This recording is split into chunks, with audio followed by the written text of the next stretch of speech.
আমাদের সারা জিন্দেগি যুদ্ধ চলবে।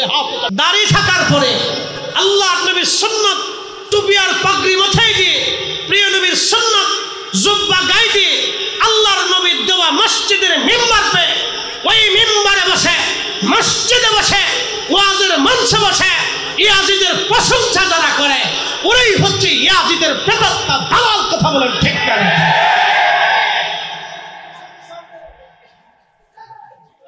এদের থেকে আমাদের ঈমানকে বাঁচাইতে হবে। কথা বলেন ঠিক না?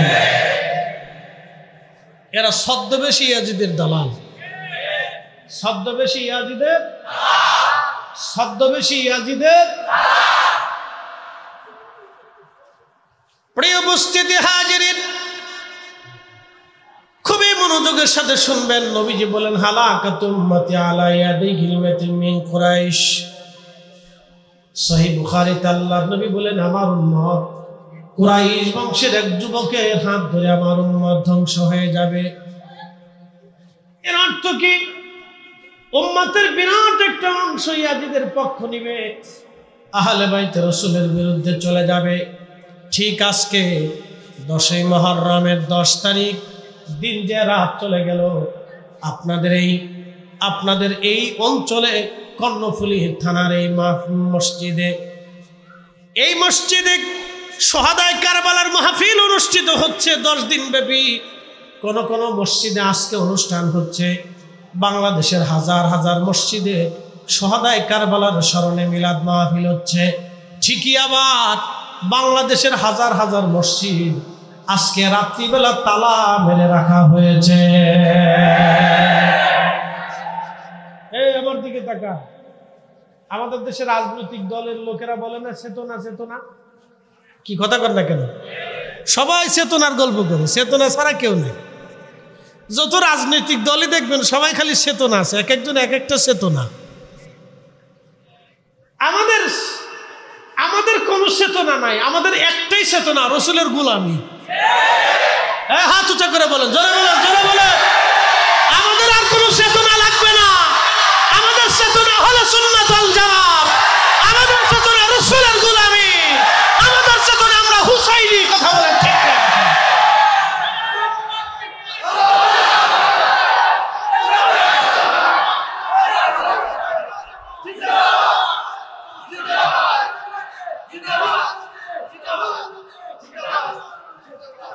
আমাদের চেতনা একটাই। কথা ঠিক আছে কিনা? জীবনে বহু চেতনা দেখছি, চেতনা দেখতে দেখতে আমরা সেইতে গেছি, চেতা শেষ, আমরা আর চেতা দেখা লাগবে না।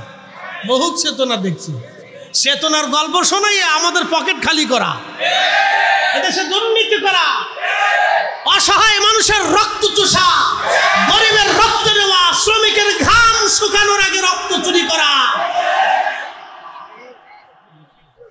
চেতনা দেখতে দেখতে চেতনার ব্যবসা শেষ হয়ে গেছে, কারণ আমরা আর চেতনা দেখার দরকার নেই, বহু চেতনা দেখছি। প্রিয় উপস্থিতি হাজিরিন, মনোযোগের সাথে কথাগুলি শুনবেন। বিষয় দিয়েছেন কারবালা, চলে যাব আমি। প্রশ্ন হলো ইমাম হুসেন রাদিয়াল্লাহু আনহু কেন শহীদ হলেন? সেই দিন যদি ইয়াজিদ নামক জালিমের সামনে তিনি মাথা নত করতেন, ইয়াজিদ নামক কাজ্জাবের সামনে তিনি মাথা নত করতেন, ইয়াজিদ নামক ফাসিকের সামনে যদি মাথা নত করতেন, ইয়াজিদ নামক মুনাফিক বেঈমানের সামনে যদি সেই দিন মাথা নত করতেন, তাহলে আজকে আমার নবীর উম্মত কিয়ামত পর্যন্ত মিথ্যার সামনে মাথা নত করে থাকতেন। হযরত ইমাম হুসাইন শিক্ষা দিয়ে গেলেন, নানার উম্মত জালিমের বিরুদ্ধে মাথা নত করবে না, মিথ্যার বিরুদ্ধে মাথা নত করবে না, আর ফাসিক বেঈমান মুনাফিকদের সামনে মাথা নত করবে না। ইনসাফের জন্য, ন্যায়ের জন্য, হকের জন্য, নানার দেওয়া কালেমার জন্য, নানার দেওয়া ইসলামের জন্য মাথা উঁচু করে তোমরা থাকবা। সাবধান করো, অপশক্তির সামনে মাথা নত করবে না। সেই ইসলামের নাম হচ্ছে আহলে সুন্নাত ওয়াল জামাত। বুঝতে কি কোনো অসুবিধা? খাজা বাবা আজমিরি আহলে সুন্নাত ওয়াল জামাত, খাজা বাবা আজমিরি আহলে সুন্নাত ওয়াল জামাত, হুজুর গাউসে পাক আহলে সুন্নাত ওয়াল জামাত, খাজা মাইনুদ্দিন চিশত আজমিরি আহলে সুন্নাত ওয়াল জামাত, হযরত হুজুর বাহাউদ্দিন নাকশবন্দ বুখারী আহলে সুন্নাত ওয়াল হুজুর মুজাদ্দিদ আল ফিসানি আহলে সুন্নাত ওয়াল হযরত ইমাম শাফি আহলে সুন্নাত ওয়াল হযরত ইমাম মালিক ইমাম হাম্বলি ইমাম আহমদ ইবনে হাম্বল আহলে সুন্নাত ওয়াল পৃথিবীর যত ওলিরা আছেন সবাই আহলে সুন্নাত ওয়াল ওলিদের দল আল্লাহর দল আল্লাহর দল ওলির দল ওলিদের দল হিজবুল্লাহ হুমুল গালিবুন এটা বিজয়ী দল বাংলাদেশে পৃথিবীতে রাজার রাজনীতি শেষ হবে রাজার মাসনুদ শেষ হবে রাজার রাজত্ব শেষ হবে গণতন্ত্র শেষ হবে সেকুলারিজম শেষ হবে বিভিন্ন তন্ত্র মন্ত্র শেষ হবে কিন্তু আহলে সুন্নাত ওয়াল জামাত আগেও ছিল এখনো আছে কিয়ামত পর্যন্ত ওলিদের জামাত টিকে থাকবে কথা বলে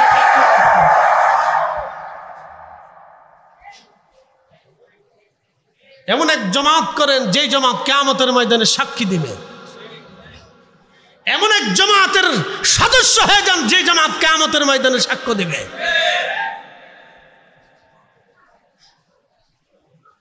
প্রিয় উপস্থিতি হাজিরিন খুবই মনোযোগের সাথে কথাগুলি শুনবেন হযরত ইমাম হুসাইন রাদিয়াল্লাহু আনহু কারবালায় উপস্থিত আর সেই 10ই মুহররম ভয়াল যে সময় আপনারা এখন বসে আছেন এই সময়টা আহলে বাইতে রাসূলদের জন্য পরম কষ্টের সময় ছিল সমগ্র শহীদরা কবরস্থ হয়ে গেল আহা এই সেই 10ই মুহররম দিন যায় রাত হযরত ইমাম জয়নুল আবেদিন রাদিয়াল্লাহু আনহু কি হালত হয়েছিল যদি আপনি একটু একা একা নিরিবিলি চিন্তা করেন এই রাত্রি বেলায় ইমাম হযরত জয়নুল আবেদিনের হালত কেমন ছিল বাবা নাই ভাইরা শহীদ হয়ে গেছে ছোট্ট ভাইটা শহীদ হয়ে গেছে হযরত জয়নব রাদিয়াল্লাহু আনহা হালত কত কঠিন এই সময়টা ছিল কলিজার টুকরা ভাই শহীদ হয়ে গেছে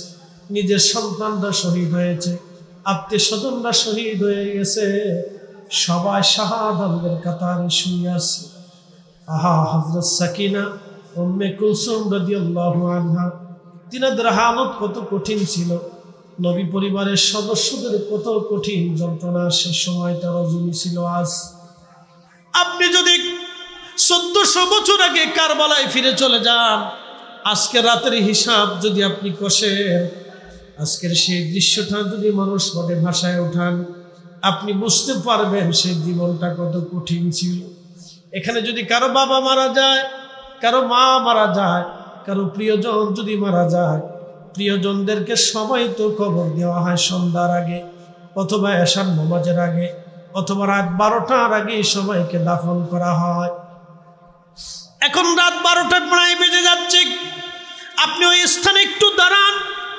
কারবালার ময়দানে একটু দাঁড়ান 1400 বছর আগে আপনি একটু ফিরে যান তাহলে বুঝবেন আহলে বাইতে রাসূলদের জন্য এই রাতটা কত কঠিন ছিল চট্টগ্রামবাসী মনোযোগের সাথে শুনে যান হযরত ইমাম হুসাইন রাদিয়াল্লাহু তাআলা আনহু শহীদ হয়ে যাবেন হযরত আলী আসগর রাদিয়াল্লাহু তাআলা আনহু শুধুমাত্র বেঁচে আছেন প্রিয় সন্তানটাকে কোলে করে স্ত্রী শাহার বানু যিনি পারস্য সাম্রাজ্যের নাতি ছিলেন বর্তমান ইরান এই ইরানকে একটা সাম্রাজ্য ছিল ইরানকে কেন্দ্র করে পার্সিয়ান সাম্রাজ্য পৃথিবীর এক শক্তিশালী সাম্রাজ্য ছিল পার্সিয়ান এই সাম্রাজ্য মুসলমানদের করতলগত হলো পার্সিয়ান সাম্রাজ্যের রাজা এবং সন্তান স্ত্রী কন্যাদেরকে ধরে নিয়ে আসা হলো হযরত আলী কাররামাল্লাহু ওয়াজহু বললেন পার্সিয়ান সাম্রাজ্যের নাতি আছে শাহর বানু তিনি এক সম্ভ্রান্ত পরিবারের সন্তান আমি চাই তার সম্মান যাতে খাটো না হোক আমার হুসাইনের সঙ্গে আমি তার বিবাহ দিতে চাই হযরত ইমাম হুসাইন রাজি হয়ে গেলেন শাহর বানু কৃতজ্ঞ হলেন হযরত আলী রাদিয়াল্লাহু আনহুর কাছে তিনি সারা জীবন কৃতজ্ঞতা প্রকাশ করে বলতেন তিনি আমাকে সম্মান দিয়েছিলেন তার সুযোগ্য সন্তানের সাথে তিনি আমার বিবাহ দিয়েছিলেন এই জন্য পার্সিয়ানরা রাসূল পরিবারের নবী পরিবারের আত্মীয় তারা খুব মনোযোগ দিয়ে কথাগুলি শুনবেন হযরতে শাহর বানুর একটা সন্তান জন্ম নিয়েছিল 6 মাসের ছোট্ট বাচ্চা আলী আসগরকে কোলে করে হযরতে শাহর বানু ইমাম হুসাইন রাদিয়াল্লাহু আনহুর কাছে আসলেন স্বামীরে তোমার স্বামীরে ইয়াজিদের সত্যদের দৃষ্টিতে আপনি অপরাধী হতে পারেন কিন্তু আমার মন বলে আমার সন্তানটাকে দেখলে তাদের মায়া লাগবে। আমার এই ছোট্ট ছেলেটি কোনো অপরাধ করে নাই, স্বামী আপনি যদি তাকে কোলে করে নিয়ে যান, কারবালার ময়দানে নিয়ে যান, আপনি তাদের জন্য তাদের কাছ থেকে আমার বাচ্চাটাকে দেখায় পানির আর্তনাদ করেন, পানির আবদার করেন। আমার মন বলে আমার বাচ্চার দিকে দেখলে তাদের মায়া লাগবে। স্বামী রে, আমি মা হয়ে আজকে 3 দিন তারে পানি পান করাইতে পারতেছি। আমি মার কলিজা পর্যন্ত শুকাইছে, আমার জিহ্বা পর্যন্ত শুকায় গেছে। স্বামী রে, আমি একটা মা, আমার বাচ্চাটাকে আমি পানি পান করাইতে পারতেছি। হযরত ইমাম হুসাইন আশানিক সন্তানটাকে কোলে করে নিয়ে 22,000 ইয়াজিদের সৈন্যের সামনে দাঁড়ায় গেলেন। শুনছো ইয়াজিদের সৈন্যরা, তোমাদের দৃষ্টিতে আমি অপরাধী হতে পারি, তোমাদের শত্রু হতে পারি, কিন্তু শোনো গো, আমার ছোট্ট কলিজার টুকরা বাচ্চাটা তো অপরাধ করে নাই, ও তো কারো বিরুদ্ধে অস্ত্র ধরে নাই, অন্যায় ভাবে কাউকে থাপড় মারে নাই, কাউকে কোনোদিন গালিও দেয় নাই। আমার ছোট্ট বাচ্চাটা আজকে 3 দিন তৃষ্ণার্ত, পানির অভাবে কলিজা পর্যন্ত শুকাইছে। ইয়াজিদিরা, তোমরা আমার সন্তানটাকে একটু পানি পান করাও, আমার সন্তানটার জন্য পানি পাঠাও। যদি মনে করো তোমাদের পানি গলিনি, আমি নিজে পান করব। ও ইয়াজিদের সন্তানরা, আমি আমার বাচ্চাটাকে তুলে ধরলাম, তোমরা কেউ এসে আমার বাচ্চাটাকে নিয়ে একটু পানি পান করায় দাও, কলিজা ঠান্ডা করায় দাও। বেঈমানের দলেরা বলে মায়া লাগে নাই। সেই দিন আহলে বাইত রাসূলের জন্য তাদের মায়া লাগে নাই। মায়া মায়া মায়া। আল্লাহর নবী বলে, লা ইউমিন, ঈমানদার হবে না, ঈমানের স্বাদ তুমি পাবা না। লা ইউমিন, ঈমানের লজ্জত তোমার কলিজায় আসবে না। লা ইউমিন, লা ইউমিন, ঈমানের স্বাদ, ঈমানের লজ্জত, ঈমানের লজ্জত, ঈমানের স্বাদ তোমার অন্তরে আসবে না। হাত্তা আকুনা হাব্বা ইলাইহি, যত সময় পর্যন্ত তোমরা আমাকে ভালো না বাসবা, মিন ওয়ালিদিহি ওয়া ওয়ালাদিহি ওয়ান নাসি আজমাইন, তোমার সন্তানের চাইতে, তোমার পিতামাতার চাইতে, পৃথিবীর সব ব্যক্তিদের চাইতে আমাকে যত সময় ভালো না বাসবে, তোমার কলিজার মধ্যে ঈমানের লজ্জত আসবে না, ঈমান তুমি পাবে না, ঈমান তুমি পাবে না। এর অর্থ কি? সেই দিন ইয়াজিদের হাজার হাজার সৈন্য দাঁড়ানো, সবাই কালমা পড়নে বলা ছিল। ফজরের নামাজের সময় সবাই নামাজ পড়েছিল, সবার অন্তরে কোরআন ছিল, মুখে কালিমার বলি ছিল, মাথার মধ্যে পাগড়ি বাঁধা ছিল, মুখের মধ্যে দাড়ি ছিল। সিজদার চিহ্ন থাকলেও হবে কি, কলিজার ভিতরে ইশকে রাসূল সেই দিন তাদের মধ্যে ছিল না। কেউ যদি রাসূলকে ভালোবাসে, সে আহলে বাইতকে ভালোবাসবে। কথা বলেন ঠিক না? সেদিন তাদের অন্তরে মায়া লাগে নাই। মায়া না লাগার কারণে দূর থেকে বেঈমান ডাক দেয়, বলল, হুসাইন অপেক্ষা করো, জনমের পানি পান করাবো তোমাকে। দূর থেকে তীর ছুঁড়ে মেরে বাবার কোলের মধ্যে ধরে রাখা ছোট্ট শিশু আলী আসগর রাদিয়াল্লাহু আনহু কলিজা ভেঙে বাবার কোলের মধ্যে শহীদ হয়ে গেল। শহীদ হয়ে যাবার পরে ইমাম হুসাইন আকাশের দিকে তাকায় কাঁদার বলে, আল্লাহ তুমি দেখছো আমার আলী আসগরের সাথে ওরা কেমন ব্যবহার করছে, আল্লাহ তুমি সাক্ষী থাকো, ইয়া রাব্বি তুমি সাক্ষী থাকো আজকের এই দৃশ্যটার জন্য। আল্লাহ সন্তানটাকে কোলে করে, রক্ত মাখা সন্তান বুকে করে নিয়ে যাচ্ছে। আপনি বুঝতে পারতেছেন এই সময় কারবালায় যদি আপনি থাকতেন, জানি না পাথর দিল পাথর হয়ে গেছে এমন কেউ যদি থাকতো, সেই কঠিন সময়ে আহলে বাইতে রাসূলের কেমন হয়েছিল। নবীর পরিবারের কষ্টের কথা মনে করলে কোনো আশিক এই সময় নিজেকে স্থির রাখতে পারে না। সন্তানটাকে কোলে নিয়ে ইমাম হুসাইন তাবুর সামনে দাঁড়ায় ডাক দিছে, বিবি, বিবি রে, তাবু থেকে বের হয়ে আসো, আমি আমার আলী আসগরকে পানি পান করায় নিয়ে এসছি। বিবি দৌড়ায় এসে দেখতেছে বাবার কোলের মধ্যে ধরে রাখা ছোট্ট শিশু রক্তগুলি গনায়া গনায়া বাবার কোলগুলি ভিজে যাচ্ছে। ইমাম হুসাইন ডাক দিছে, বিবি, কোনদিন আর তোমাকে পানির জন্য বিরক্ত করবে না আমার আসবে, পানির জন্য আর কখনো কান্না করবে না। দেখো আমি তাকে এমন পানি পান করায় নিয়ে আসছি, শাহাদাতের পানি পান করেছি। বিবি রে, আমার মন বলে এত সময় আমার নানা আমার আলী আসগরকে জান্নাতের ভিতরে হাউজে কাউসারের পানি পান করায় তার কলিজা ঠান্ডা বানিয়েছে। বিবি রে, আমি আলী আসগরকে পানি পান করায় নিয়ে আসছি, দেখো। আর ওই বুঝি রে যাই রে সোনা, কারবালার মাতম জারি, কান্দে ইমাম হুসাইন বিনয় করি, আলী আসগরের লাশ বুকে ধরি, কান্দে ইমাম হুসাইন বিনয় করি, আলী আসগরের লাশ বুকে ধরি, এক ফোঁটা পানি দিল না ওরা, বুকেতে তীর দিল মারি।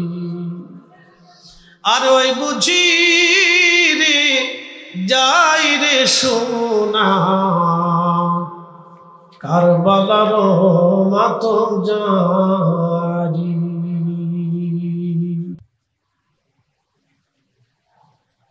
হযরত আলী আকবর শহীদ, ইমাম কাসিম শহীদ, আব্বাস আলামদার শহীদ, সবাই যখন শহীদ হয়ে গেছে, শহীদানদের কাতারে হযরত ইমাম আলী আসগরকে শুয়ে রাখা হলো। ইমাম জয়নুল আবেদিন বললেন, দুনিয়ার মানুষে নবী পরিবারে একমাত্র বেঁচে যাওয়া সন্তান আমি ছিলাম, আমি ছাড়া রসুল পরিবারে কেউ বেঁচে ছিল না। আমার আব্বা জান আমাদের কাছে আসলেন, আমি অসুস্থ, বিছানা থেকে উঠতে পারতেছিলাম না, শুয়ে আছি। আব্বা জান আমার কাছে আসলেন, আমাকে আদর করলেন, চুমা খাইলেন। আমি উঠে বললাম, আব্বা জান গো, আমার চোখের সামনে আমার বড় ভাই আলী আকবর শহীদ হয়ে আছে, আমার বড় ভাই ইমাম কাসেম শহীদ, আমার ভাই আমার চাচা আব্বাস আলামদার শহীদ, আমার ফুফুতো ভাইরা শহীদ, আমার আত্মীয় স্বজনরা শহীদ হয়ে আছে। পানি বিহনে আমার কলিজার টুকরা ছোট্ট ভাই আলী আসগরকেও তারা শহীদ করে দিয়েছে। আমাকে একটু অনুমতি দেন, আমি অসুস্থ শরীর নিয়ে কারবালার ময়দানে আপনার জন্য জীবন কুরবানি করে দিয়ে আসি। আমি চাই আমি যেন শহীদানদের কাতারের মধ্যে ঘুমায়ে পড়ি। হযরত ইমাম হুসাইন বুকের মধ্যে জড়িয়ে ধরে সন্তানকে আদর করলেন, চুমা লাগাইলেন, ডাক দিয়ে বললেন, না জয়নুল আবেদিন, নানার উম্মতের জন্য তোমাকে রেখে যাচ্ছি। জয়নুল আবেদিন, মার খেদমত করো, পরিবারের দেখাশোনা করো। ইমাম হুসাইন সবুজ পাগড়ি মাথায় বাঁধলেন, জুলফিকার তলোয়ারখানা হাতে নিলেন। সাইয়্যিদুশ শুহাদা আবিরা হামজা রাদিয়াল্লাহু আনহু পবিত্র সেই বর্ণখানা লোহার পোশাক গায়ে লাগাইলেন। ছোট্ট বোন জয়নব রাদিয়াল্লাহু আনহাকে কাছে ডেকে বলেন, বোন আমার পরেই তো তুমি এই ফ্যামিলির মধ্যে সবার বড়। আমি জানি আমি শহীদ হয়ে যাব কিছু সময় পরে, বোন আমার আমি কয়েকটা ওসিয়ত তোমাকে করে যাব, মেনে চলবে বোন।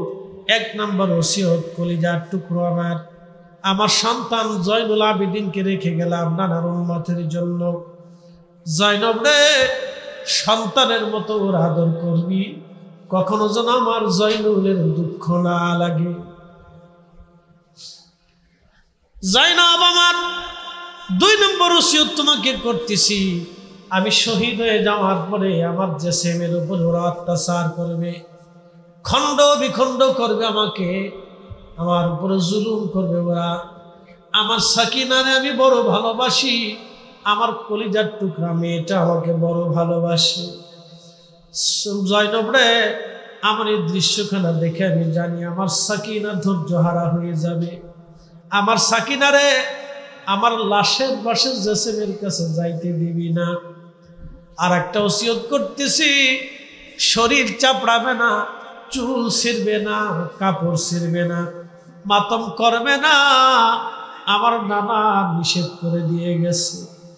আর একটা জীবনের শেষ ওসিয়ত করতেছি, জয়নব যদি কোনোদিন মদিনায় ফিরে যেতে পারো, দুনিয়ার কোনো রাজা বাচ্চার কাছে আমাদের হত্যার ফয়সালা টানতে যাবা না, পৃথিবীর কোনো রাজদরবারে যে কোনো রাজার কাছে আমাদের হত্যার বদলা চাবা না, কারণ আমি আমার এই প্রতিশোধ, এই বিচার আমি হাসরের ময়দানে আল্লাহর আদালত থেকে নেব। জয়নব রে,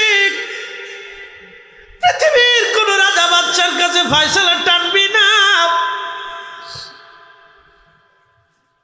দুনিয়ার কোন মানুষের কাছে আমাদের এই কষ্টের কথাগুলি বলবি না। যদি কোনদিন মদিনায় ফিরে যেতে পারো, আমি জানি তোমাদেরকে বন্দি করে তোমাদেরকে কয়েদি বানানো হবে বোন আমার, যুদ্ধবন্দি করা হবে, আমি জানি। তবে আমি জানি না কোনদিন তোমরা মদিনায় যেতে পারবে কিনা রে বোন আমার। যদি মদিনায় তোমরা যেতে পারো, শোনো রে জয়নব, মদিনায় কারো বাড়ি ঘরে যাবা না, আমার নানা যে রওজার পাশে দাঁড়াইবি, আমার জয়নুলকে নানার রওজার পাশে দাঁড়া করাই দিবি। আমাদের 3 দিনের কষ্টগুলি রহমতের নবী নানা রওজার পাশে দাঁড়ায় দাঁড়ায় বলতে বলবি। ঠিকই তাই হযরতে জয়নব রাদিয়াল্লাহু তাআলা আনহা, তিনাদেরকে ধরে নিয়ে যাওয়া হলো সিরিয়ার থেকে তাদেরকে পাঠানো হলো মদিনা মুনাওয়ারার দিকে। মদিনাতে নবী পরিবার যখন প্রবেশ করলো, সারা মদিনায় জানাজানি হয়েছে হযরত জয়নব রাদিয়াল্লাহু আনহা ফিরে আসছেন। আহা, মদিনার ঘর থেকে বাড়ি থেকে সব দৌড়ায় দৌড়ায় আসতে লাগলো, সবাই কান্না করতে লাগলো। সাইয়্যিদুনা উম্মে সালমা রাদিয়াল্লাহু আনহা উম্মাহাতুল মুমিনিন, রাসূল কারীমের বিবি, আমাদের মা, তিনি কান্না করতে করতে হযরত জয়নবের কাছে আসলেন। মদিনার সব ঘর থেকে কান্নার আওয়াজ আসতে লাগলো। হযরত জয়নব রাদিয়াল্লাহু আনহা ইমাম জয়নুল আবেদিনকে সাথে নিয়ে তিনারা অদূরে রওজার দূরে দাঁড়িয়ে আছেন, বসে আছেন। হযরত ইমাম জয়নুল আবেদিন মসজিদে নববীর পাশে, প্রিয় নবীজির হুজরা মুবারক রওজা শরীফের পাশে দাঁড়াইলেন, কদমের দিকে দাঁড়ায় সালাম দিলেন। সালাম দেওয়ার পরে হযরত জয়নুল আবেদিন রাদিয়াল্লাহু আনহু তিনি যখন কারবালার ঘটনাগুলি বর্ণনা করতেছিলেন, মদিনার মানুষ চিৎকার মেরে কাঁদতেছিল। মদিনার মানুষের মধ্যে কিয়ামতের মতো হয়ে গেল, মদিনার মানুষ পাগলপাড়া হয়ে গেল। হযরত ইমাম জয়নুল আবেদিন রাদিয়াল্লাহু আনহু বর্ণনা করতেছিলেন, ইয়া রাসূলুল্লাহ, আপনার উম্মতরা আমাদেরকে খাবার দেয় নাই, আপনার উম্মতরা আপনারে পানি দেয় নাই, আপনার উম্মতরা আমাদেরকে নিরাপত্তা দেয় নাই। ঘোড়ার পিঠে চড়াইয়া চড়াইয়া বাজারের অলি গলি দিয়ে আমাদেরকে বন্দি দশা বানায় ঘুরাইছে। বাজারে বাজারে শহরে শহরে আমাদের ঘুরাইছে, আমাদের ক্ষুধার্ত রাখছে, তৃষ্ণার্ত করে রাখছে, জেলখানার মধ্যে দিয়ে রাখছে। ইয়া রাসূলুল্লাহ, আপনার পরিবারকে তারা অসম্মান করেছে, মর্যাদাহীন করেছে। এইভাবে কারবালার ঘটনাগুলি যখন তিনি বলতেছিলেন, সারা মদিনার মানুষগুলি রওজা শরীফের পাশে মসজিদে নববীর মধ্যে দাঁড়ায় দাঁড়ায় তারা কান্না করতেছিল। আহা, সেই দিনের কান্নার আওয়াজ মদিনার আকাশ বাতাস ভারী হয়ে গেল। চট্টগ্রামবাসী, কর্ণফুলীবাসী খুব মনোযোগের সাথে শুনলেন। আমি আগেই বলছি, 10ই মুহররমের এই রাত থেকে যদি আপনি হৃদয়ের ভিতরে গেঁথে নিয়ে একটু চিন্তার মধ্যে বসে যান, তো বুঝতে পারবেন এই রজনী আহলে বাইতের জন্য কত কঠিন ছিল। হযরত ইমাম হুসাইন জুলফিকার তনুর হাতে নিয়ে বিদায় নিলেন। বিদায় নেওয়ার পরে কারবালার ময়দানে চলে গেলেন। প্রচন্ড যুদ্ধ হওয়ার এক পর্যায়ে 179টি তীর ওনার জিসম মুবারককে ঝাঁঝরা করে ফেলল। 179টি তীর ওনার শরীরকে ঝাঁঝরা করল। 33টা তীর বর্ষার আঘাত, তলোয়ার আঘাত ওনার শরীরটাকে ঝাঁঝরা করে ফেলল। আহা, উনি জমিনের মধ্যে পড়ে গেলেন। সীমার গলার মধ্যে চেপে ধরছে তলোয়ার। আওলাদে রাসূল বললেন, সীমা, আমি জানি তুমি সেই জাহান্নামের কুকুর, কালো ডোরা কাটা কুকুর। আমি জানি সীমার রে, আমি জানি আমার নানা 50 বছর আগে আমাকে বলেছিলেন, হুসাইন, আমি স্বপ্ন দেখছি তোমার রক্তের মধ্যে কালো ডোরা কাটা কুকুর মুখ লাগাইছে। হুসাইন রে, আমি স্বপ্ন দেখছি। নবীদের স্বপ্ন ওহী, নবীদের স্বপ্ন ওহী। নবীরা স্বপ্ন দেখলে সেটা আল্লাহর পক্ষ থেকে ওহী হয়। হযরত ইমাম হুসাইন রাদিয়াল্লাহু আনহু ডাক দিলেন, সীমান, 2 রাকাত নামাজ পড়ব, আমাকে একটু সময় দিবি, 2 রাকাত নামাজ আমি আদায় করতে চাই। আহা, হযরত ইমাম হুসাইন রাদিয়াল্লাহু আনহু 2 রাকাত নামাজ পড়লেন। কর্ণফুলীবাসী, হযরত ইমাম হুসাইন শাহাদাতের সময় নামাজ ছাড়েন নাই। শরীর থেকে রক্ত ঝরতেছিল ক্ষত স্থান থেকে। তিনি আহত ছিলেন, দুর্বল ছিলেন, তখনও তিনি নামাজ ছাড়েন নাই, নামাজ ছেড়ে দেন নাই, নামাজ ছেড়ে দেন নাই। সালাত কায়েম করেছিলেন, তখনও তিনি সালাত নামাজ। আমরা এই মাহফিল দিকে ওয়াদা করে যাব, আমরা যদি ইমাম হুসাইনকে ভালোবাসি, আমরা কখনো কোনোদিনও নামাজ ত্যাগ করব না। আল্লাহ কবুল করুন। জোরে আওয়াজ তুলে বলেন আমিন। জাগো সুন্নি মুসলমান, শোনো সুন্নি মুসলমান, জাগো সুন্নি মুসলমান, শোনো সুন্নি মুসলমান। ময়দানেতে প্রমাণ হবে, ময়দানেতে প্রমাণ হবে আসেনি ঈমান। সুন্নি মুসলমান, জাগো সুন্নি মুসলমান। আমরা হলাম নবীর সেনা, ভয় করি না বুলেট বোমা। কথা ঠিক কিনা? ইতিহাসে লেখা আছে কারবালার প্রমাণ।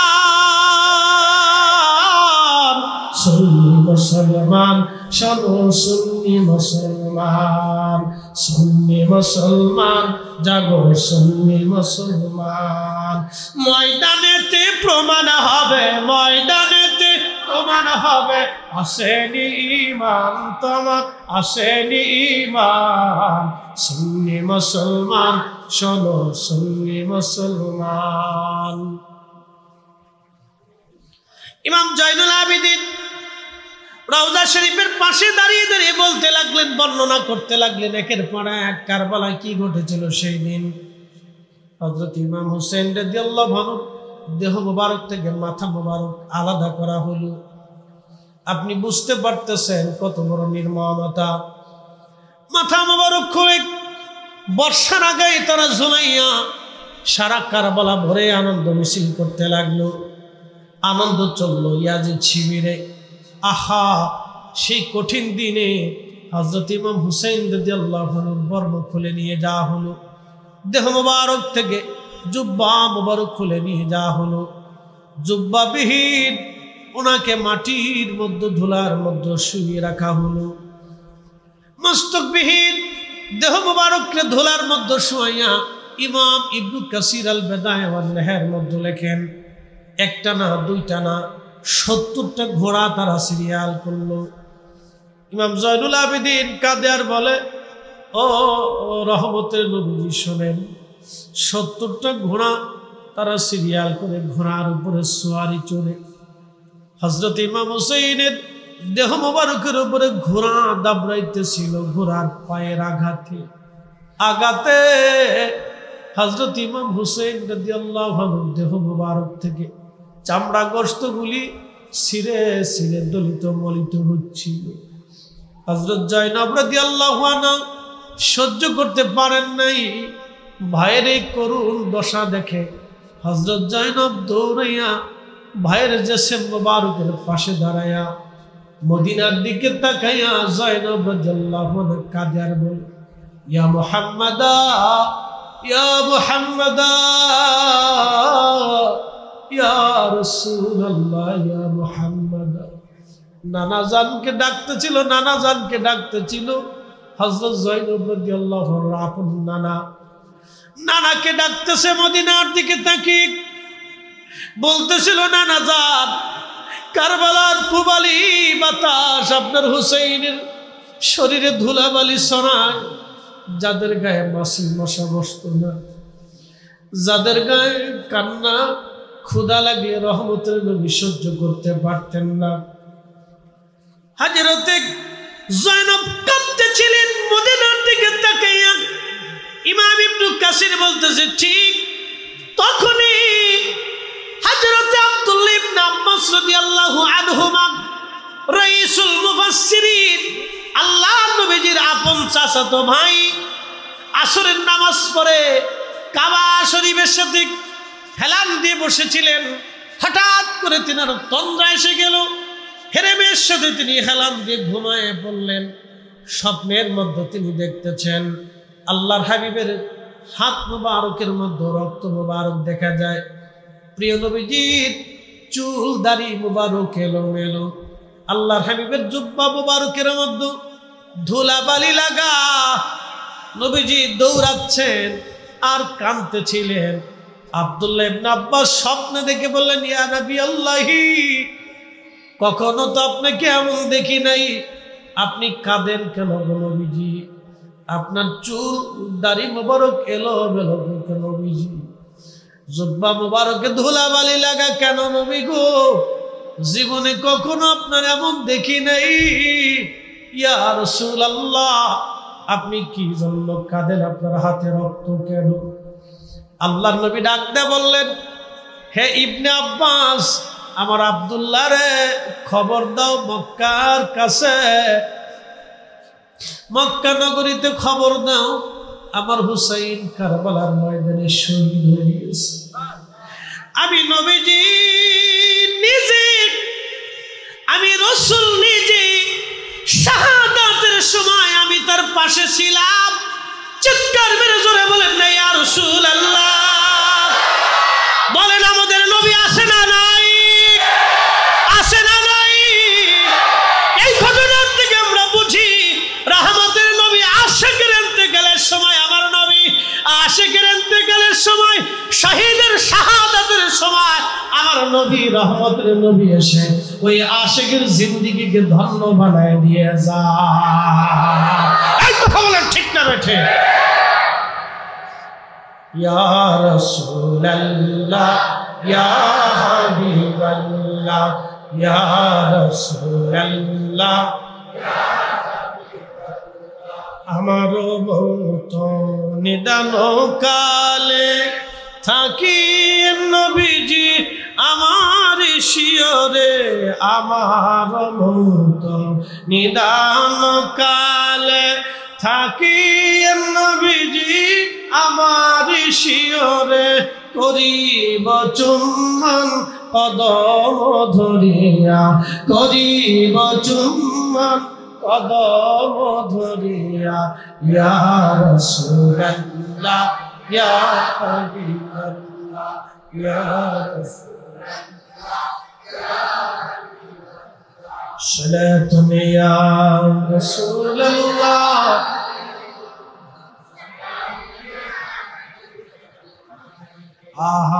সালাতুন ইয়া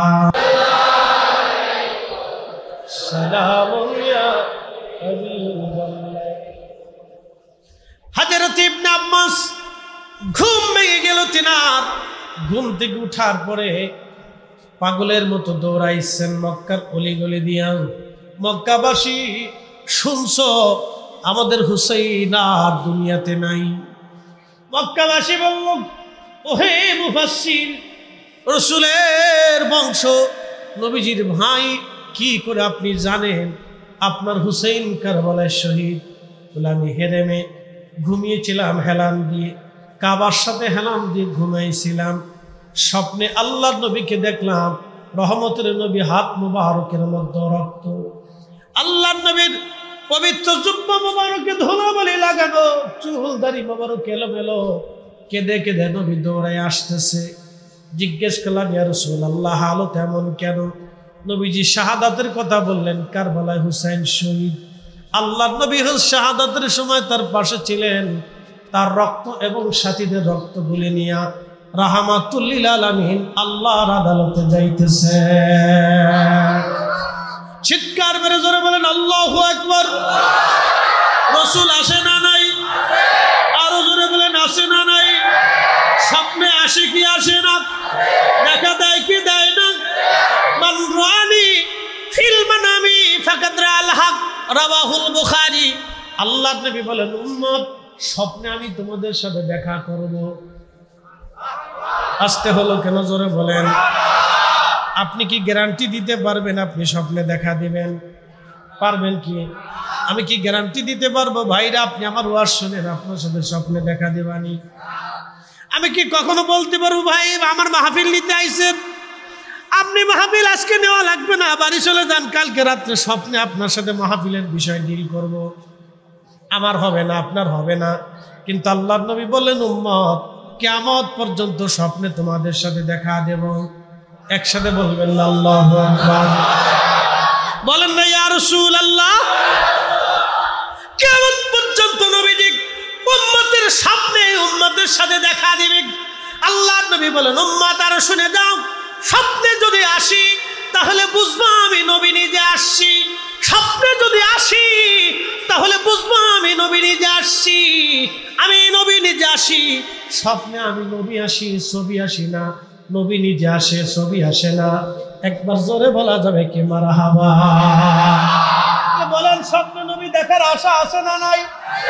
না, হাত উঁচু করে বলেন আছে না নাই? তাহলে স্বপ্নে যদি নবী দেখতে চান, সুদ খাওয়া লাগবে, হারাম খাওয়া লাগবে, ঘুষ খাওয়া লাগবে, অন্যের জমি কারা লাগবে, টাকা মাইরে দেওয়া লাগবে, অন্যের সম্পদ মারা লাগবে।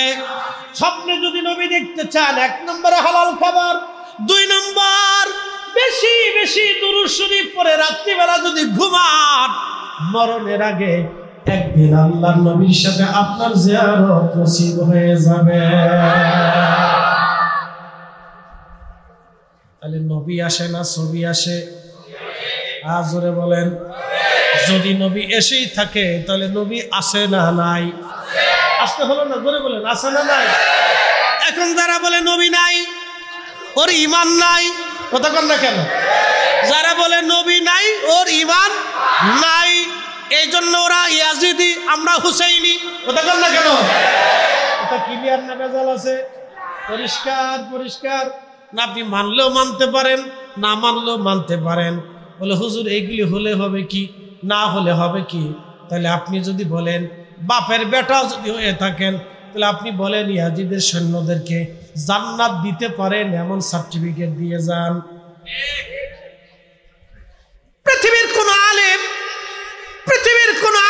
কোন বাপের বেটা কি আছে কিয়ামত পর্যন্ত জন্ম হয়ে বলবে আমি ইয়াজিদের সৈন্যদেরকে জান্নাতের সার্টিফিকেট দিলাম? পারবে? একসাথে বলেন পারবে? হ্যাঁ, এটাই বুঝে যাবে। তো তারা তো নামাজ পড়লো, তারা নামাজ থেকে জান্নাতে নেয় নাই। তারা রোজা রাখলো, তার রোজা থেকে জান্নাতে নেয় নাই। আরো আশ্চর্য হয়ে শুনে যাবেন ভালো কথা। হযরত আলী রাদিয়াল্লাহু আনহু যখন শহীদ হলেন, তাকে শহীদ করলেন আব্দুর রহমান মুলজিম খারিজি। তার মাথার মধ্যে ফরিদি সাহেবের মতো সুন্দর পাগড়ি বাঁধা থাকতো, তার কপালের মধ্যে সেজদার চিহ্ন ছিল, তার লম্বা লম্বা দাড়ি ছিল, সুন্দর জুব্বা এবং আল খেল্লা পরে থাকতো। ওই জুব্বা পাগড়ি পরে এই অবস্থায় হযরত আলী রাদিয়াল্লাহু আনহুকে ছুরিদাঘাত করলেন, শহীদ করে ফেললেন। সাহাবীরা তাকে ধরে নিয়ে গেলেন, তাকে হত্যা করা হবে। কতল বিল কতল, হত্যার বদলে হত্যা। আমাদের বাংলাদেশে ওই আসিয়াকে ধর্ষণ করে মেরে ফেলে দিল। আজও পর্যন্ত আসিয়ার বিচারের কোনো ফয়সালা আমরা শুনলাম না। আসিয়াকে যারা হত্যা করলো আজও পর্যন্ত আমরা তার ফাঁসি দেখি নাই। কথা কর না কেন? আসতে হয় কেন? জোরে বলেন। শুধু আসিয়া না, আসিয়ার মতো বাংলাদেশে হাজার হাজার আসিয়া দর্শিতার শিকার হয়ে আহা মারা গেল। কত মায়ের বুক খালি হলো, কত ভাইয়ের কলিজা বুক ধরা সারা বন কলিজা সারা হয়ে গেল, কত স্বামী তার স্ত্রী হারাইল, কতজন আসিয়ার মতো কত মেয়ের জীবন চলে গেল ধর্ষণের শিকার হয়ে।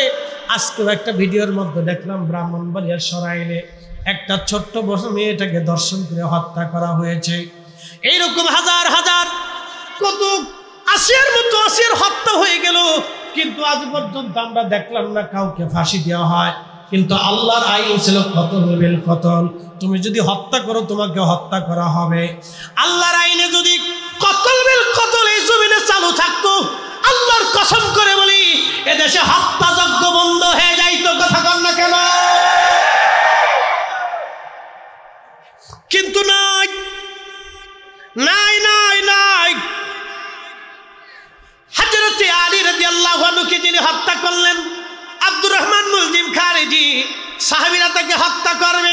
কতল বিল কতল, হত্যার বদৌলতে হত্যা, ফাঁসি, হত্যার বদৌলতে হত্যা।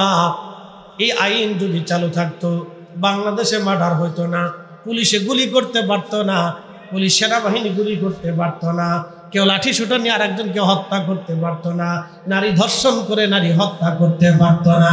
কথা বল না কেন?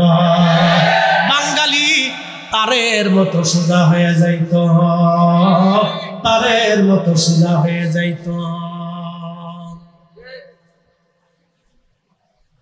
বিচার কয়টা?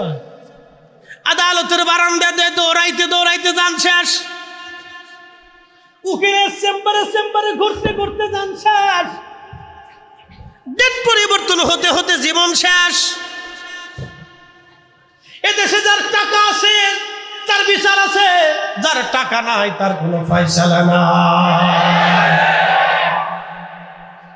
এই জালেমের বিরুদ্ধে, জুলুমের বিরুদ্ধে, অন্যায়ের বিরুদ্ধে মাথা উঁচু করে শহীদ কারবালার ময়দানে জীবন দিয়েছিলেন। কথা বলেন ঠিক কিনা? উপস্থিতি মনোযোগ দিয়ে কথা শুনবেন। যখন আব্দুর রহমান মুলজিম খারিজিকে সাহাবায়ে কেরাম হত্যা করবে, সর্বপ্রথম তার হাত কাটা হলো। যেহেতু একজন প্রতিষ্ঠিত খলিফাকে সে হত্যা করেছে, তাও কোন খলিফা? আল্লাহর নবী বলেছেন ফালাইকুম বিসুন্নতি, তোমরা আমার সুন্নত মানবা, ওয়া সুন্নাতিল খুলাফায়ে রাশিদিন আল মাহাদিন, আমার সুন্নত মানার পরে আমার খুলাফায়ে রাশিদিনের সুন্নত মানবা। একবার জোরে বলা যাবে কি মারহাবা? খুলাফায়ে রাশিদিনের সুন্নাহ আদর্শ মেনে চলবা। খুলাফায়ে রাশিদিনের তিন সাহাবী খলিফা, হযরত ওমর, হযরত আলী, হযরত উসমান রিদওয়ানুল্লাহি তাআলা আলাইহিম আজমাইন, এই তিন খলিফা তারাবির নামাজ চালু করেছিলেন 20 রাকাত, বেতরের নামাজ চালু করেছিলেন 3 রাকাত। আজকে যারা তারাবির নামাজ 8 রাকাত বানাইছে ওরাই হলো ইয়াজিদি। অনেকে চেহারা কালো হয়ে যাবে না, মন খারাপ হয়ে যাবে না, স্বাস্থ্য ভাই তো আত্মীয়তার সালাসম্পর্কের সম্পর্ক আছে। কি কথা বল না কেন? মন খারাপ করেন না, মন খারাপ করেন না। আপনি সারা পৃথিবী একদিকে, আল্লাহ রসুল আর একদিকে, কথা কন না কেন? তাম সৃষ্টি একদিকে, আল্লাহ রসুলের জবান আর একদিকে। নবী আমাদেরকে খোলাফায়ে রাশিদিন মেনে চলতে বলেছেন, আমরা চোখ বুঝে খোলাফায়ে রাশিদিন মেনে চলবো, ঠিক না? প্রিয় উপস্থিতি হাজিরিন, হাত কাটা হলো। তখন আব্দুর রহমান মুলজিম খারিজি জিকির করে আল্লাহ আল্লাহ আল্লাহ আল্লাহ, বুঝছেন? তার পা কাটা হলো, তখনও জিকির করে আল্লাহ আল্লাহ আল্লাহ আল্লাহ, বুঝছেন? যখন চোখ উঠানো হলো তখনও জিকির করে আল্লাহ আল্লাহ আল্লাহ। সাহাবা ইকরাম গলা চিপ দিয়ে ধরলেন, জিহ্বা বের হয়ে আসতেছে। জিজ্ঞেস করলেন সাহাবীর, আরে আমার হাত কেটেছ, পা কেটেছ, চোখ উঠিয়েছ, তারপরে তোমরা আমার জিহ্বা কেন বের করো? বলে তোর জিহ্বা কেটে ফেলবো। বলে কেন কাটবা? তোমরা কি দেখো না আমি আল্লাহ জিকির করি? কি ব্যাপার, বুঝে যান। আব্দুর রহমান মুলজিম খারিজি জাহান্নামের কুকুর, জাহান্নামের, জোরে বলেন জাহান্নামের। আব্দুর রহমান মুলজিম খারিজি জাহান্নামের কুকুর, জাহান্নামের কুত্তা, জাহান্নামের কুকুর। এই জাহান্নামের কুকুরের জবানে খোদার জিকিরের আওয়াজ ছিল, কপালে সেজদার চিহ্ন ছিল, তাকে সেজদার চিহ্ন থেকে জান্নাত দেয় নাই, তার কালেমা থেকে জান্নাত দেয় নাই, তার নামাজ থেকে জান্নাত দেয় নাই, তার রোজা থেকে জান্নাত দেয় নাই, তার হজ থেকে জান্নাত দেয় নাই, তার যাকাত থেকে জান্নাত দেয় নাই, তার জিকির থেকে জান্নাত দেয় নাই, তার পাগড়ি থেকে জান্নাত দেয় নাই, তার জুব্বা থেকে জান্নাত দেয় নাই, তার কুরআন তেলাওয়াত থেকে জান্নাত দেয় নাই। কারণ সে হযরতে সাইয়্যিদুনা আলী রাদিয়াল্লাহু আনহুকে হত্যা করেছিল। অতএব সাইয়্যিদুনা আলী রাদিয়াল্লাহু আনহুর বেটা, রাসূলের কলিজার টুকরা ইমাম হোসেনকে যারা হত্যা করেছে, ওদের নামাজ রোজা যাই থাকবে, জান্নাত মিলবে না। কথা বলেন ঠিক কিনা? কথা ক্লিয়ার না ভেজাল আছে? একবারে পরিষ্কার, একবারে পরিষ্কার। এই জন্য লা ইউমিন, লা ইউমিন, ইমানের স্বাদ তোমাদের হবে না যদি ইশকে রাসূল না থাকে। এজন্য আমরা সুন্নিরা নবী নবী করি, নবী নবী করি, মিলাদুন নবী পালন করি, সারা বছরে মিলাদের মাহফিল দিয়া, ইশকে রাসূলের তাড়না দিয়া আমরা এই উম্মতের কলিজাকে উজাড় করার চেষ্টা করি। এই মিলাদুন নবী, এই মাহফিলগুলির বিরোধিতা করে বিদআতের ফতোয়া দিয়ে যারা বন্ধ করতে চায়, তাদের সাথে আমাদের সারা জিন্দেগি যুদ্ধ চলবে। হাত উঁচা করে বলেন ঠিক।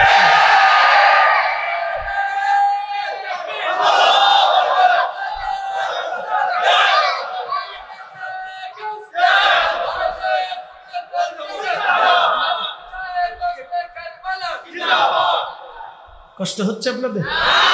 বুঝে যাওয়া পর্যন্ত জিকির করতেছে আল্লাহ আল্লাহ আল্লাহ আল্লাহ আল্লাহ। সাহাবায়ে কেরাম গলা চিপ দিয়ে ধরে জিহ্বা বের করে নিয়ে আসলেন, জিহ্বা কেটে ফেললেন সাহাবায়ে কেরাম। আল্লাহু আকবার কর না, জোরে বলেন। তার জিকির কি তাকে জান্নাতে নিছে?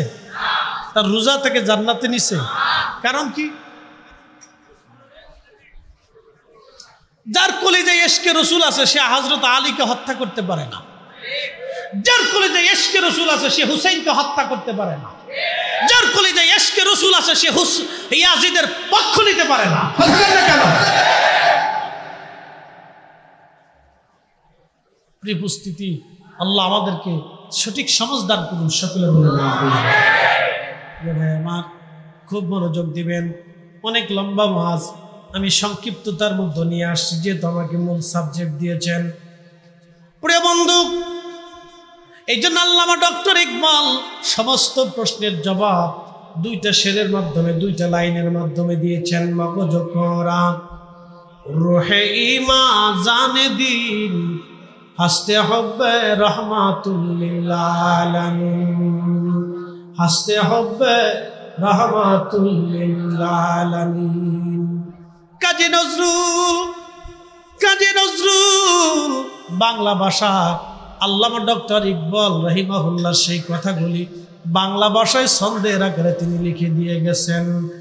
আল্লাহকে যে পাইতে চায়, হযরতকে ভালোবেসে, আরশ কুরসি লৌহ কলম না চাহিতেই পেয়েছে সে।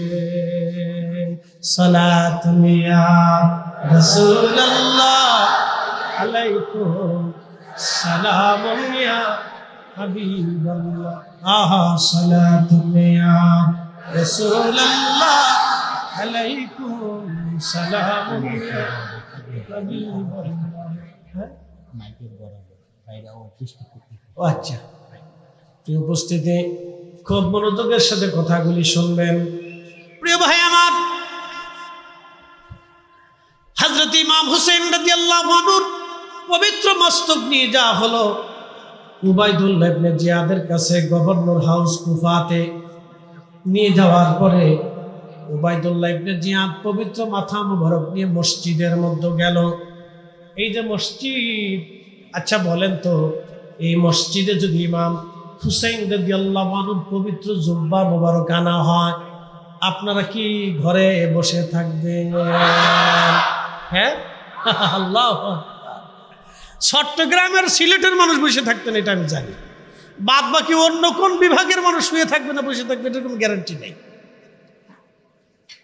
কারণ এই বাংলাদেশে এখন বহু উত্তরে দক্ষিণে বহু অঞ্চলে বহু মসজিদে আজকের রাত্রে মসজিদ তালা মারা আছে। আসরের 10 তারিখে মসজিদ যদি তালা মারা হয়, তাহলে আওলাদের রাসূলের জুব্বা আনার পরে তারা যে ঘর থেকে বের হয়ে আসবে তার গ্যারান্টি কি? কিসের গ্যারান্টি? কি কথা কর না কেন, না বুঝেন না?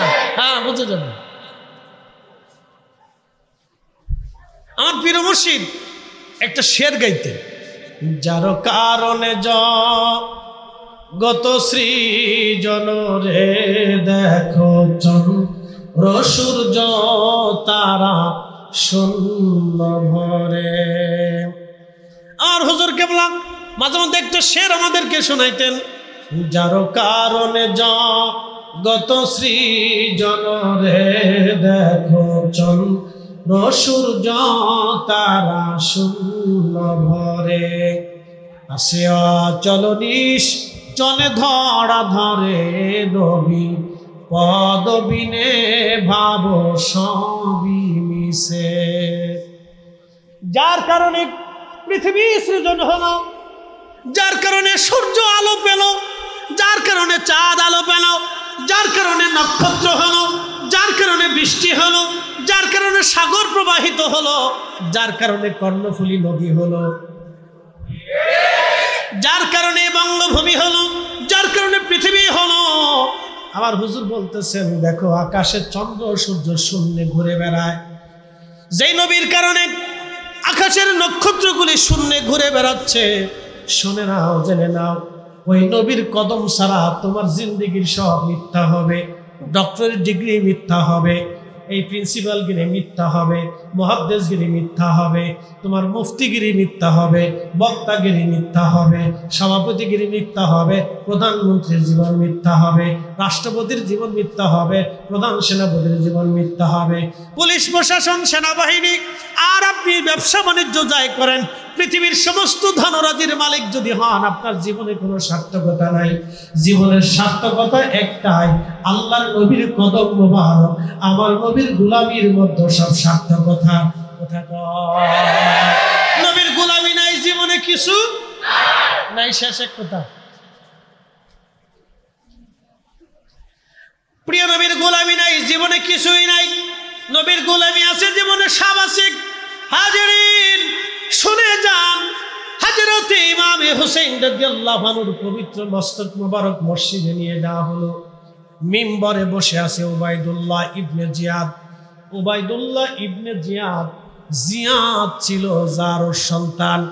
জিয়াদের বাবার কোনো পরিচয় ছিল না, জিয়াদের বাবার কোনো পরিচয় ছিল না। যার সন্তানের বাচ্চা সন্তান ছিল উবাইদুল্লাহ, তার নাম ছিল উবাইদুল্লাহ ইবনে জিয়াদ।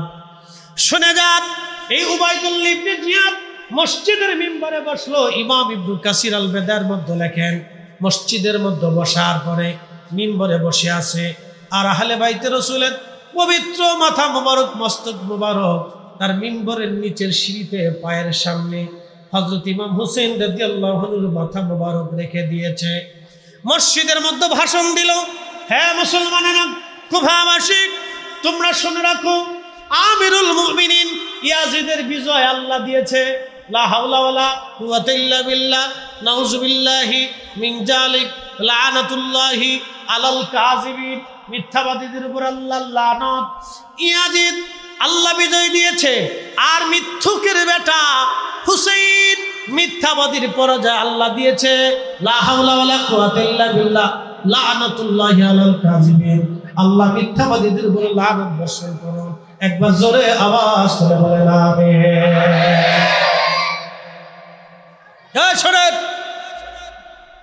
শুনে যান, মসজিদে মুসলমান কয়জন? শুনে যান, মুসলমান কয়জন আছে? শুনে যান। মুসলমান হাজারে হাজারে। মুসলমান কয়জন আছে আজকে দেখে যান, পরিসংখ্যান নিয়ে যান, বাড়ি পরিসংখ্যান নিয়ে যান, যে মুসলমান কয়জন আছে বাড়ি পরিসংখ্যান নিয়ে যান। মসজিদে মুসল্লি হাজার হাজার। মসজিদের ভিতরে একজন মুসলমানও মাথা উঁচু করে দাঁড়ায় প্রতিবাদ করে নাই। মসজিদের মধ্যে এক কোনায় একজন অন্ধ আশিক রাসূল বসা ছিল, অন্ধ। চোখ অন্ধ হলে কি হবে? অন্ধ ছিল না।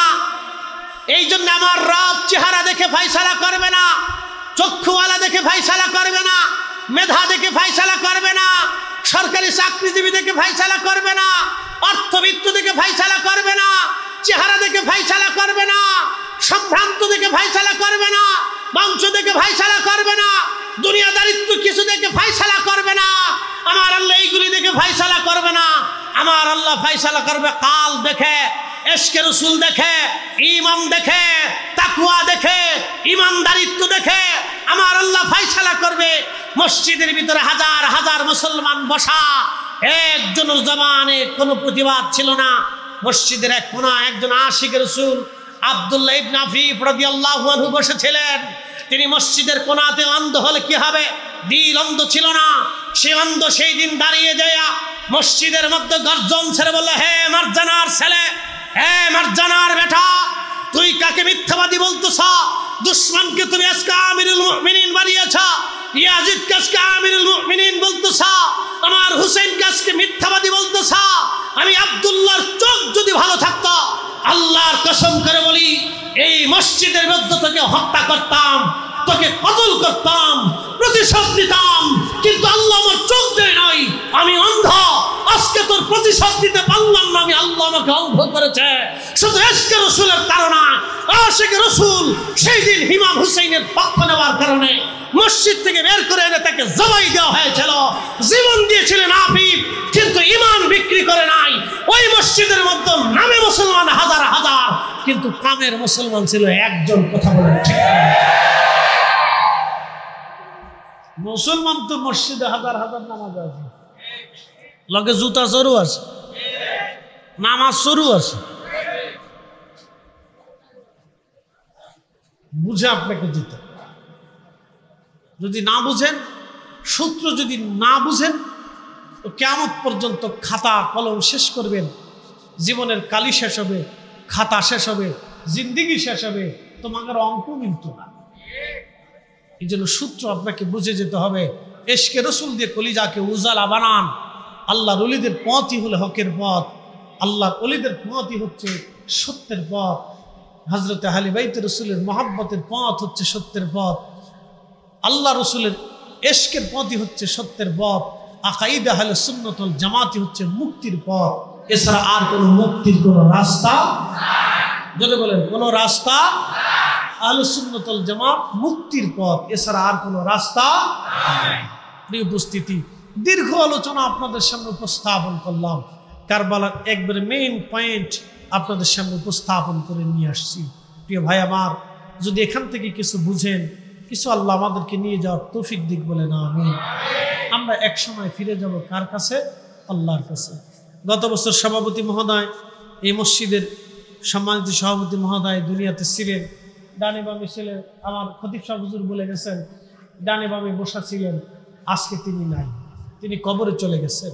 আমরা জানি না এই মজলিসের মধ্যে আগামী বছর কে এখান থেকে আল্লাহর ডাকে সারা দিয়ে চলে যাবে। আমরাও কখন চলে যাব কেউ জানি না, যাবার তো কোনো বয়স নাই। প্রিয় আমার, বহু মানুষকে মৃত দেখেছি, বহু মানুষের জানাজা করেছেন, কবরস্থ করেছেন। একদিন আমরা আল্লাহর কাছে চলে যাব। বাইরে বোন আমার পায়ে হাত দিয়ে বলে দিয়ে যাই, প্রিয় বোন আমার, প্রিয় ভাই আমার, পায়ে হাত দিয়ে বলে যাই, আপনার আখিরাতের মুক্তির কথাগুলি বলে দিয়ে যাচ্ছি। আমরা আল্লাহর কাছে চলে যাব, আল্লাহর কাছে চলে যাব, আল্লাহর কাছে চলে যাব। হাসরের ময়দানে আমরা সবাই আল্লাহর সামনে দাঁড়াবো। হাসরের ময়দানে সবাই আমরা আল্লাহ রসুলের সামনে দাঁড়াবো। বিশ্বাস হয় না? বলি আমাকে দেখেন তো, একজন বাপের বেটা দাঁড়ায় বলবে কিয়ামতের ময়দানে হাউজে কাউসার ছাড়া আমি বেহেশতে যাব, আমাকে দেখান একজনকে, দেখান, দেখান একজন। কোন বাপের বেটা আছে মায়ের গর্ভ থেকে দুনিয়াতে জন্ম নিয়েছে এমন একটা সন্তান দেখান, এমন একজন আলেম দেখান, এমন একজন বুজুর্গ দেখান যে বলবে মেশরের মাঠে রাসূল করিমের মাধ্যম ছাড়া আমি জান্নাতে যাব, আমাকে দেখান, দেখান একজন বাপের বেটা। আল্লাহর আরশে মুআল্লার সামনে দাঁড়াইতে হবে, আর আল্লাহর আরশে মুআল্লার ডানে আমার রাসূলের আসন থাকবে, মাকামে মাহমুদ ওয়ালা নবী দাঁড়িয়ে থাকবে। সেই দিন হাউজে কাউসারের সামনে আপনাকে যেতেই হবে, আর হাউজে কাউসারের সামনে যেতে হলে রাসূলের কদমে আপনাকে যেতে হবে। অতএব উম্মতের রাসূল ব্যতীত কোনো রাস্তা হবে না। আপনাকে কোরআনের আয়াত দিয়ে তাফসীর করে বোঝায় রাসূলের কিছু নাই, অমুক নাই, তমুক নাই, শাফায়াত করতে পারবে না, সুপারিশ করার ক্ষমতা নাই। এগুলি সব বেঈমান, সব বেঈমান। এগুলি আসছে মুসলমানের ঈমানকে চুরি করার জন্য। লানাতুল্লাহি আলাল কাযিবিন, মিথ্যাবাদীদের উপর আল্লাহ লানত বর্ষিত। এই উম্মতকে ধ্বংস করার জন্য আসে। হালাকাত উম্মতি আলা ইয়াদি গিলমাতিন মিন কুরাইশ, শিয়াজিদের মাধ্যম দিয়ে আমার উম্মত ধ্বংস হবে, আল্লাহ রাসূল বলে গেছেন। প্রিয় ভাই আমার, হকের উপরে দায়েম থাকাটাই আমাদের জরুরি। আমরা আল্লাহর কাছে চলে যাব। অতএব আহলে সুন্নাত ওয়াল জামাতের পথে যেন আল্লাহ আমাদেরকে কবুল করে। সকলে বলে আমিন। সালাতুন ইয়া রাসূলুল্লাহ আলাইকুম সালামুন আলাইকুম সালাতুন ইয়া রাসূলুল্লাহ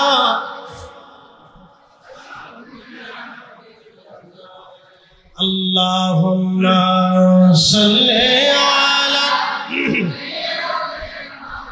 মাশাআল্লাহ মুহাম্মদ ওয়া আলা আলি সাইয়্যিদিনা। তুমি আল্লাহর প্যারা হাবিব, তোমার তুলনা নাই কেউ, তোমার মতো আকাশ ভ্রমণ করেনি কোন পয়গম্বর। আল্লাহুম্মা সাল্লি আলা মাশাআল্লাহ মুহাম্মদ ওয়া আলা আলি সাইয়্যিদিনা। আচ্ছা, এই মাহফিলে আপনারা টাকা দিছেন না? এই মাহফিলে আপনারা আপনাদের অর্থ দিছেন না? কম বেশি দিছেন তো? ভয় নাই, আপনাদের কাছ থেকে টাকা নিচ্ছি না, আপনাদের ভয় নেই, ডরায়েন না, চিন্তা করেন না। আমি আপনাদেরকে একটা ঘটনা শোনাব। যারা টাকা দিছেন তারা কি লাভ করছেন, আর যারা কমিটির ছেলেদেরকে তাড়িয়ে দিছেন, সরিয়ে দিছেন, তাদের কি ভুল হয়েছে, একটা ঘটনা আপনি বুঝে যাবেন। যারা অর্থ দিছেন, সময় দিছেন, পরিশ্রম দিছেন, তাদের কি লাভ, আর যারা বাচ্চাদেরকে, ছেলেদেরকে, যুবকদেরকে তাড়িয়ে দিছেন, পরে আইসেন, আগামীকাল আইসেন, 3 দিন পরে আসেন, নানান কথা। আবার অনেকেই এমন মন্তব্য করছে এরা ব্যবসা দিয়ে দিয়েছে। অনেকে না, আপনি নাউজুবিল্লাহ বলতেছেন, অনেকে বলে কি এগুলি এক ধরনের ব্যবসা, এগুলি দিয়ে হবে কি, এত ওয়াজ দিয়ে হয় কি, নানান ধরনের মন্তব্য অনেকে বলে না। আমি একটা ঘটনা শোনাই। প্রিয় ভাই আমার, একটা কথা মনে রাখবেন, জবান বেহেশত যাওয়ার কারণ হয়, আবার জবান জাহান্নামে যাওয়ার কারণ। একটা কথাই আপনাকে জাহান্নাম পর্যন্ত নিয়ে যাবে, একটা কথাই আপনাকে বেহেশত পর্যন্ত নিয়ে যাবে। অতএব জবান হিসাব করে কথা বলতে হবে। ইমাম হুসাইন রাদিয়াল্লাহু আনহুর পবিত্র মাথা বর্ষায় ঝুলিয়ে নিয়ে যাওয়া হচ্ছে। জয়নাব রাদিয়াল্লাহু আনহা, জয়নুল আবিদিন রাদিয়াল্লাহু আনহু, হযরত উম্মে কুলসুম, সাকিনা, শাহরবানু, নবী পরিবারের সকল নারী সদস্যদেরকে নিয়ে যাওয়া হচ্ছে। সিরিয়ান সৈন্যরা নিয়ে যাচ্ছে। তো যেতে যেতে সন্ধ্যা হলো। এখন তো মানুষ রাতে চলে, আগে তো রাতে চলা যাইত। সন্ধ্যা হওয়ার পরে তারা দেখলো খ্রিস্টান গির্জা দেখা যায়। তো গির্জার সামনে যে গির্জায় ডাক দিল, পাদ্রী তুমি কি আসো? বলে হ্যাঁ, বের হয়ে আসছে। তোমার এই গির্জায় আজকে রাত্রে আমরা রাত্রি যাপন করতে চাই, বিনিময়ে তোমাকে কিছু অর্থ করে দিল। গির্জার পাদ্রী যিনি খ্রিস্টান ধর্মের অনুসারী পাদ্রী যিনি, তিনি দেখতেছেন পর্দায় আবৃত কিছু মহিলা নারী। আবার তিনি দেখতেছিলেন বর্ষার আগায় সুন্দর নুরানি উত্তম চেহারার অধিকারী একজন সুদর্শন ব্যক্তির শিরচ্ছেদ মাথা মোবারক দেখা যায়। পাদ্রী জিজ্ঞেস করলেন, তোমরা কারা? বলে আমরা ইয়াজিদের সৈন্য, সিরিয়ান সৈন্য। বলতেছে তোমরা কোথায় যাও? বলে আমরা সিরিয়ার দামেস্ক। বলে এই পবিত্র সুন্দর নুরানি চেহারার অধিকারী মাথা কার? বলে উনি হচ্ছেন আমাদের নবী হযরত মুহাম্মদ সাল্লাল্লাহু আলাইহি ওয়াসাল্লামের দৌহিত্র ইমাম হুসাইন। তো পাদ্রী তো চিনে ফেলছে, হাই হাই বলো কি, তোমরা হুসাইনের কর্তৃত্ব দেহ মাথা মোবারক কেন কাটছো? বলে তিনি ইয়াজিদের সাথে বিদ্রোহ করেছিলেন, বিদায় আমরা তাকে হত্যা করেছি। বলে বলো কি সর্বনাশ, আমরা ঈসা আলাইহিস সালাতু ওয়াস সালামের অনুসারী।